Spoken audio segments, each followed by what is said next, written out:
মোহরটা দিতে হবে, এটা তার হক, স্ত্রীর হক। আপনাকে চেষ্টা করতে হবে বিয়ের রাতেই দিয়ে দেওয়ার জন্য।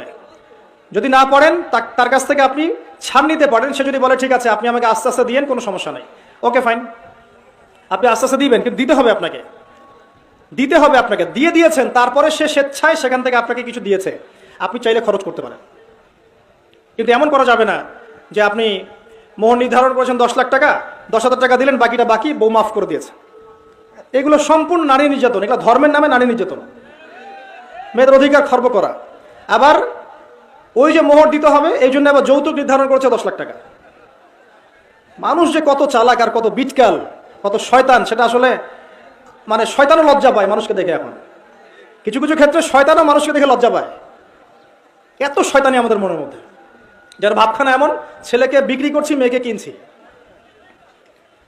তো আবার দেখা যায় মেয়ের বাবার ঘাড়ে বিশাল একটা বউ ভাতের চাপিয়ে দেওয়া হলো, একটা বোঝা চাপিয়ে দেওয়া হলো। তো অলিমা করবেন আপনি, অলিমা করবে ছেলে। অলিমা কে করবে? অলিমা ছেলে করবে, সেটা না করে মেয়ের উপর চাপিয়ে দেওয়া হলো। তো এগুলো ঠিক না।